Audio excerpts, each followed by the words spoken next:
السلام علیکم ویورز، میں ہوں آپ کا ہوسٹ سلیم بن محمد رفیع اور یہ ہے میری یوٹیوب چینل۔ میں آج آپ کے ساتھ پاکستان کی اشرافیہ کا ذکر کرنے والا ہوں کہ ہم جب بڑے ہوئے ہیں اور جب یہ بٹوارہ ہوا اور ہندوستان پاکستان بنا تو جو ہمارا کلچر تھا، جو ویلیوز آف لائف تھی، جو شرافت کا جو ایک درجہ تھا جس میں دولت کو ایک قسم کا بہت نیچے دیکھا جاتا تھا، یعنی دولت کو جب شہرت کے ساتھ دونوں کو ترازو میں ڈالا جاتا تھا تو ایک اچھی شہرت یا ایک جو شرافت تھی اٹ آلویز آؤٹ ویٹ، اس کی ہمیشہ یہی تھی۔ کوئی رشتہ ہو،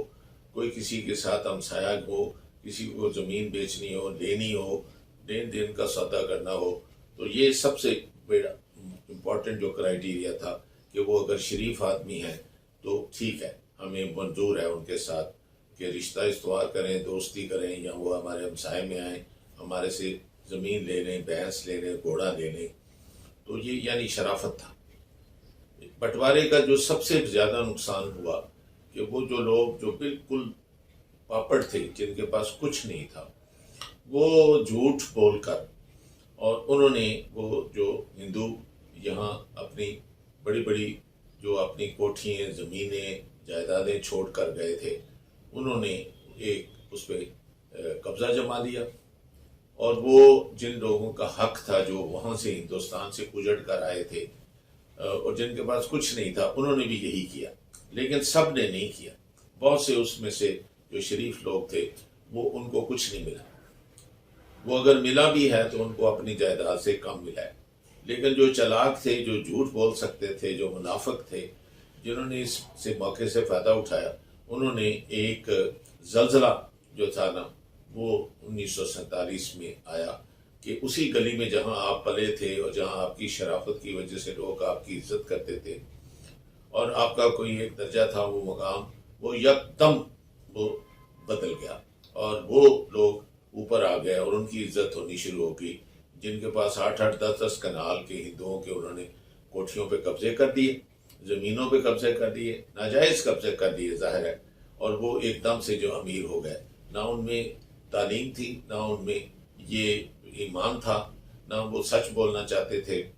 تو وہ جو نیو رچ جس کو کہتے ہیں، انہوں نے اس معاشرے کا ایسا ستیہ ناش کیا کہ آج تک وہ چلا آ رہے ہیں۔ اس کے ساتھ جو ایک اور یعنی یہ نیا اشرافیہ کا میں نے ذکر آپ سے کیا ہے، اور یہ آپ کو ہر شہر اور ہر جگہ، آپ کو ہر صوبے میں یہ آپ کو ملے گا کہ جو ایک ٹیوبل کا چپڑاسی تھا، جو پٹواری تھا، تو اب دیکھیں تو وہ 8-10 کنال میں یا ماڈل ٹاؤن میں یا ڈیفینس میں، کراچی میں، یا بڑے بڑے وہ اس نے فیکٹریوں پہ، انڈسٹریز پہ قبضہ کر دیا، کوٹھیوں پہ قبضہ کر دیا، سینکڑوں ایکڑ زمین لے لی، اور وہ وہاں جو ایک آدھ چھوٹی پہاڑی جس کے اوپر کچھ نہیں اگتا تھا چھوڑ کر آیا تھا، تو اس کے بدلے میں اس نے یہاں سینکڑوں ایکڑ جو تھے الاٹ کرا لیے۔ جو نہر کے اوپر جو موسٹ لیوکریٹو ایریا تھا لاہور شہر کا، وہاں انہوں نے پورے کے پورے پارک جو تھے وہ انہوں نے الاٹ کرا لیے۔ اور یہ جو اشرافیہ، نیا اشرافیہ جو آیا، اس اشرافیہ نے وہ آپ کی جو پرانی جو پہچان تھی، پرانی جو قدریں تھیں، وہ اس کو تباہ و برباد کر دی۔ اب ہمارے اوپر جو 200 سال انگریزوں نے حکومت کی، تو انہوں نے بھی ایک خاص قسم کا اشرافیہ جو ہے ہمارے ملک میں چھوڑا، اور ظاہر ہے کہ اس وقت کیونکہ ابھی بٹوارہ نہیں ہوا تھا، تو وہ اشرافیہ بھی اسی طرح تقسیم ہوا، ہندوستان میں بھی وہ رہا اور پاکستان میں بھی رہا۔ میں کیونکہ پاکستانی ہوں، آپ کا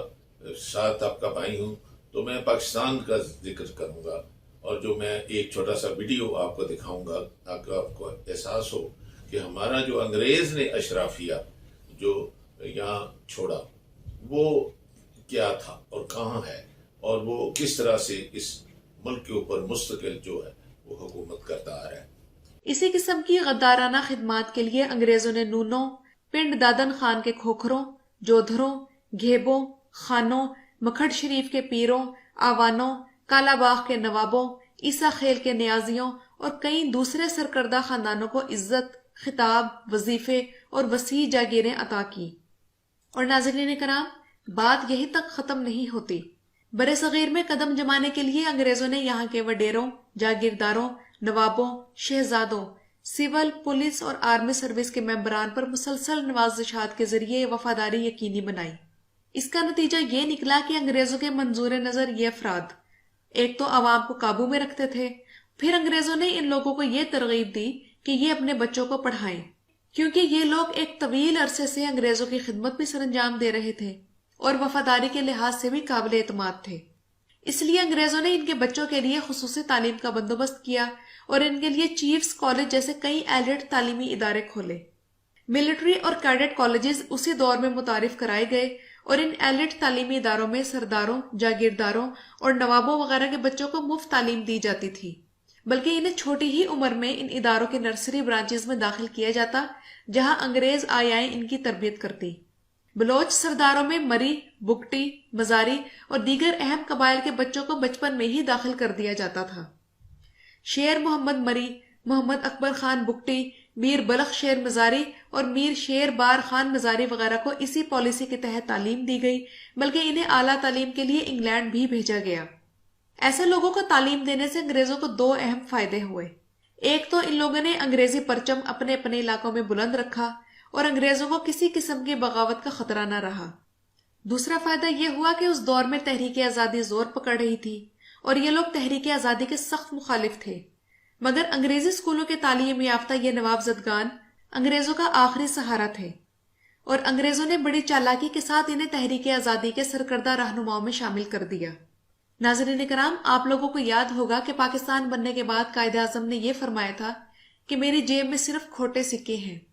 تو قائد اعظم کے کھوٹے سکوں سے مراد یہی نواب جاگیردار خاندان تھے،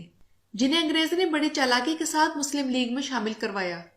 اور جاگیردار اور وڈیروں کی یہ اولادیں جو کہ ملٹری اور سول بیوروکریسی میں شامل تھیں اور جن کی تربیت برطانوی سامراج نے خود کی تھی،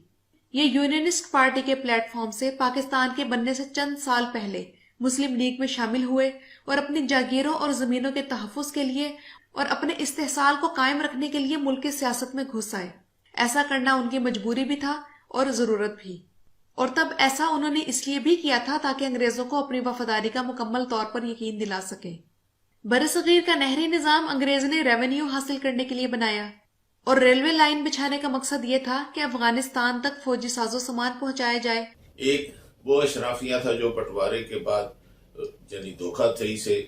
وہ انڈسٹریلسٹ بنے، انہوں نے ہندوؤں کی چھوڑی ہوئی دکانوں پہ، ان کے کاروبار پہ، ان کی کوٹھیوں پہ، ان کی زمینوں پہ جو قبضہ جمایا،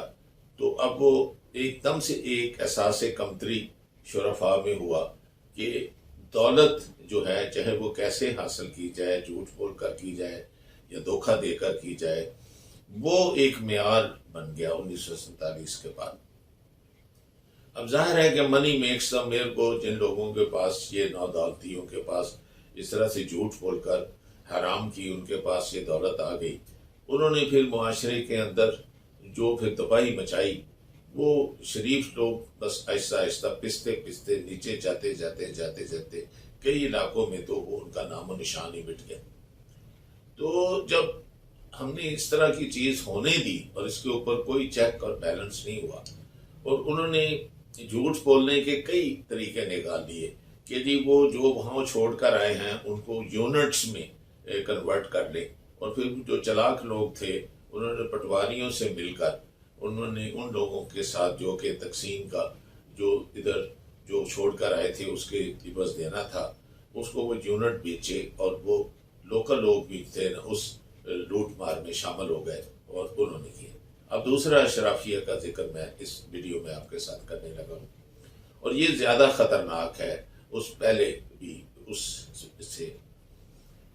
اشرافیے کو ابھی اس شوق کو برداشت نہیں کیا تھا معاشرے نے کہ یہ جو تھے جو انگریز نے چھوڑے تھے، جن کو سر کا خطاب دیا تھا، جو آپ کے ساتھ وہ آپ جو مختلف جو آپ کے قبیلے ہیں، جو آپ کے یہاں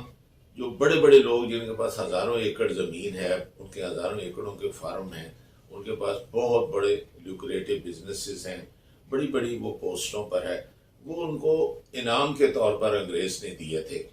اور اس لیے دیے تھے کہ ان لوگوں نے خود ہی اپنے لوگوں کو ان کے ساتھ ہاتھ ملا کر ان کے خون میں، ان کے قتل میں، ان کے جو تھا ان کے ساتھ جو انہوں نے غداری کی تھی، تو یہ غدار تھے۔ تو غداروں کا قبضہ چلا آ رہا ہے 75 سال سے، اور آپ دیکھ لیں کہ وہ کسی نہ کسی ان کی صورتیں اور نام بدلتے جائیں گے، اور شہر بھی شاید بدلتے جائیں، لیکن یہی وہ ایک میوزیکل چیئر کی طرح آپ اس کو دیکھیں گے کہ یہ وہی لوگ چلے آ رہے ہیں جو اس ملک کے اوپر کسی نہ کسی صورت میں MNA MPA، وہ چیف منسٹر، وہ میئر، یہی لوگ ہیں جو آپ کے اوپر حاکم ہیں۔ اور ان کے ساتھ ظاہر ہے کہ وہ جو نیو رچ تھے، وہ نیا اشرافیہ، وہ ظاہر ہے ان کے ساتھ مل گیا کہ ان کے پاس بھی لوٹی ہوئی دولت تھی، اور ان کو وہ اس غداری کی وجہ سے دولت دی گئی تھی۔ تو اس ناسور کو کنٹین کرنے کے لیے نہ کسی ایڈمنسٹریٹر نے، نہ کسی سو کال ڈکٹیٹر نے، نہ کسی الیکٹڈ پرائم منسٹر نے، نہ کسی لیجسلیٹو اسمبلی نے، نہ کسی چیف جسٹس نے، یعنی اس کو نہ جوڈیشری نے ٹیک اپ کیا، نہ گورنمنٹ نے ٹیک اپ کیا۔ تو یہ مجھے بتائیے کہ وہ ناسور جو انگریز تو چلا گیا، لیکن یہ ستار آپ کے لیے چھوڑ گیا۔ اب وہ ان کے پیلسز ہیں، ان کے محل ہیں، ہزاروں ایکڑ زمین ہے ان کے، تو ہزاروں ایکڑوں کے اوپر جو مزدور کاشت کرتے ہیں وہ ان کی کنسٹیچوئنسیز ہیں، وہی ان کو ووٹ دیتے ہیں۔ آپ ان کا وہ ووٹ اپنی تقریروں سے یا اپنے کام سے یا ان کے موٹر وے سے، ہائی وے سے، آپ کے ہیلتھ کارڈ سے یا احساس، کیسے وہ آپ ان کو کنونس کر سکتے ہیں کہ اگر اچھے کام کریں تو ان لوگوں کو آپ الیکٹ کریں؟ تو وہ الیکٹیبلز کے نام سے اب آ رہے ہیں۔ تو میں بغیر کسی کا نام لیے آپ کو صرف یہ جگانے کے لیے یہ میں آپ کو ویڈیو دکھا رہا ہوں کہ اگر ہیلتھ پالیسی بنائیں ہماری تو یہ آگے ہے، ایجوکیشن پالیسی بنائیں تو ہماری یہ آگے ہیں، پیسہ اگر دیں چندے کا تو یہ آگے ہیں، حکومت کو یہ اگر ایڈوائز کریں تو یہ لوگ ہیں۔ اب مجھے بتائیں جب غدار ہی یا ان کی اولاد ہی اس کو ایڈوائز کرے گی، یا وہی یونائٹڈ نیشن میں جا کے بیٹھے گی، وہی ایز ایمبیسڈر جا کے بیٹھیں گے، وہی as a commissioner, deputy commissioner, اور وہ آپ کی ساری بیوروکریسی میں آئیں گے، یا وہ جوڈیشری میں آئیں گے، یا وہ دوسرے ایون پروفیشنل جو آپ کے ہیں، جو وکلاء ہیں، جیسے ڈاکٹرز ہیں، انجینئرز ہیں، آپ کو وہ اپنے پورے معاشرے میں ان لوگوں کا جو ہے وہ جڑیں ملیں گی۔ تو جب تک یہ اس آپ دونوں ناسوروں کا انتظام نہیں کرتے اور سیریسلی بیٹھ کے کوئی ایسا کمیشن نہیں بناتے کہ وہ آپ لینڈ ریفارمز، بھٹو صاحب کے ٹائم میں تھوڑی سی آئیں، لیکن وہ جرت نہ کر سکا کہ اس کو آگے لے کے جاتا۔ اس نے یہ نیشنلائز کی، لیکن اس نے انفارچونیٹلی اس نیشنلائزیشن کو، اس کو جو ایڈوائز کرنے والے لوگ تھے وہ اتنے غلط تھے کہ وہ اس نے اور ہی اس کا بیڑا غرق کر دیا۔ یعنی انہوں نے ان فیوڈل لارڈ سے چھین کر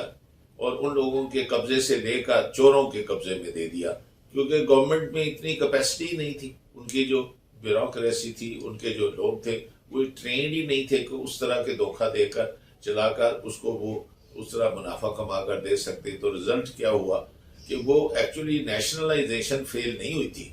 وہ جو اس کو چلانے والے تھے وہ فیل ہوئے تھے، کہ وہ تھے ہی نہیں، کوئی ٹرینڈ آدمی تھا ہی نہیں کہ جو اس کو پراپرلی اس کو ہینڈل کر کے دوسرے چوروں سے بہتر چلا سکتا۔ یہی حساب جو تھا وہ لینڈ ریفارمز میں ہوا کہ وہ جو قبضہ کر کے بیٹھے ہوئے تھے ہزاروں ایکڑ پہ، اور انہوں نے غلام بنا کر ان سے وہ اپنی فصلیں وہ بناتے تھے، ان کے وہ بڑے بڑے وہ چیزیں بناتے تھے، وہ پوری دنیا میں بیچتے تھے، ان کی انڈسٹری اتنی بڑی تھی، وہ ان کے پاس پیسہ اتنا زیادہ تھا،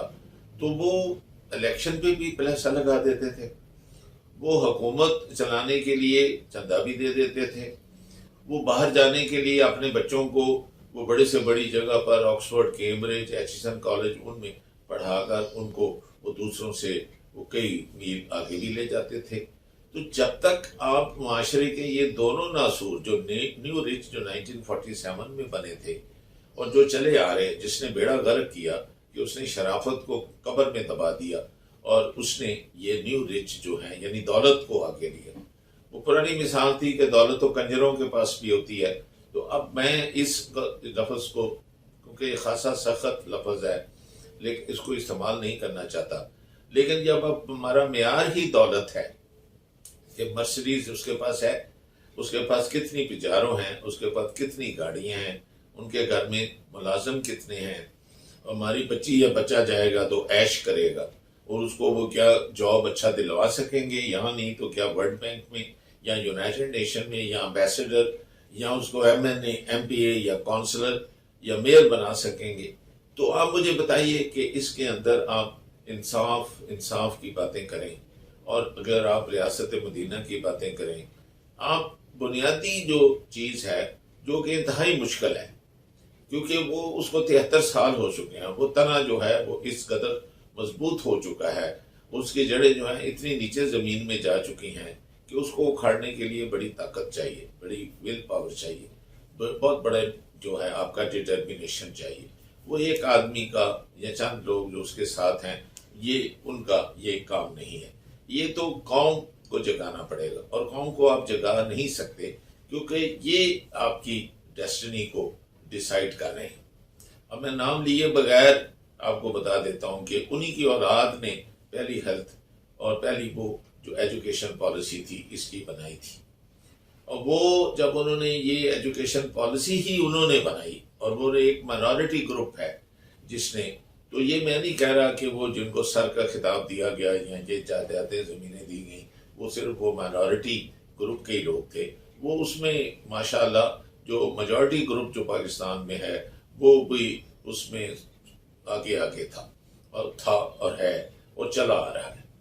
اور ہر صوبے میں ہے، بڑے بڑے شہروں میں ہے، دیہات میں ہے، شہروں میں ہے. تو آپ اس کا ہمیں کچھ کرنا پڑے گا، اور میرا خیال ہے کہ یہ ویڈیو آپ کو بتائے گا کہ وہ کہاں کہاں اس کے بیج بو کر انگریز گیا ہے اور وہ کیسے وہ چلے آ رہے ہیں. اور جب تک آپ اس کا کچھ نہیں کریں گے اس وقت تک آپ اپنے سسٹم کو ٹھیک نہیں کر سکیں گے. یہ ضمانتیں بھی ہوں گی، آپ کو پیسہ بھی کوئی واپس نہیں ملے گا. آپ جتنے مرضی ایف آئی اے چھوڑ کر، نیب چھوڑ کر، جتنے مرضی اکاؤنٹیبلٹی کہ آپ ادارے بنا لیں، جتنی مرضی آپ نئے قانون جو ہیں وہ لے کر آ جائیں، قانون تو پہلے بھی بہت تھے، اس کو امپلیمنٹ کون کرائے گا؟ پولیس ان سے ڈرتی ہے، جو وہاں کے کونسلر میئر ہیں ان سے ڈرتے ہیں، ان کے ہمسائے جو باقی جو کسان ہیں یا وہ لوگ جو انڈسٹریلسٹ ہیں کیونکہ یہ جوائنٹس ہیں ان سے ڈرتے ہیں. ان کو پتہ ہے کہ یہی چیئرمین بن کر وہ چیمبرز میں آئیں گے، یہی لوگ جو ہیں ان کی فیٹ ڈیسائیڈ کریں گے، حکومت کے ساتھ یہی نیگوشیٹ کریں گے، یہی ان کو مراعات لے کے دے سکیں گے. تو وہ کس طرح سے ان کے پنجوں سے، کس طرح سے وہ ان کے کلچے سے نکلیں گے؟ تو یہ دونوں کی ہمارے ایک جو لعنت ہم پر آئی بٹوارے کے دور کے اوپر کہ لوگوں نے جھوٹ بول کر ہندوؤں کی جائیدادوں پہ قبضہ کر کے نیو رچ بنے اور انہوں نے شرافت کو ہمیشہ کے لیے دفن کر دیا، اور بچا کھچا جو تھا وہ انگریز ایسی ہمیں تحفہ دے گیا کہ وہ خاندان، ان کی اولاد، ان کی آگے اولاد سے اولاد، یہ دادے سے پوتے تک آ گئے، اب پوتے سے پڑ پوتے تک بھی آ جائیں گے. تو یہ سلسلہ چلتا ہی رہے گا جب تک کہ آپ ان لوگوں کو ان چیزوں سے محروم نہیں کریں گے. ان چیزوں سے لے کر آپ لوگ جو ہیں معاشرے کو ایک ترازو بنائیں، ایک چیز کریں. جو شریف آدمی ہے، جیسے کہا گیا اللہ نے کہ میں دیکھوں گا کہ میرے لیے سب سے وہ اچھا مسلمان وہ ہے جس میں تقوی ہے. تو آپ کو میرا خیال ہے کہ ایک پاکستانی شہری کے لیے ایک معیار مقرر کرنا پڑے گا کہ وہ کون ایسا پاکستانی ہے جو بیسٹ پاکستانی ہے، جس کے اندر یہ کوئی بھی چیز نہ ہو، نہ اس نے دھوکے سے، نہ اس کے ماں باپ نے، دادا دادی نے، نہ کسی نے یہ جھوٹ بول کر ہندوؤں کے اس کے اوپر کر کے وہی میر بنا ہو. اس کی بلکہ خاندانیت جو ہے تو دیکھا جائے کم از کم 4 5 6 جنریشن پیچھے جا کے کہ وہ کن کی اولاد تھا، کن کی اولاد ہے،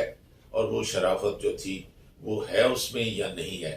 وہ آگے حکومت آ کر نہیں کریں گے جب تک یہ ان سرداروں کے ہاتھ سے حکومت نہیں لوگے۔ یہ جو خطاب یافتہ غدار ہیں جنہوں نے تمہارے ہی خون کو بیچ کر یہ ساری چیزیں دی تھی تحفے کے طور پر، اس وقت تک پاکستان کا خدا ہی حافظ ہے، اور اس وقت تک یہ ایسے ہی ہچکیاں لیتے ہوئے چلتا رہے گا۔ ان الفاظ کے ساتھ کہ کوئی اس طرف توجہ دے گا، میں آپ سے اجازت لیتا ہوں۔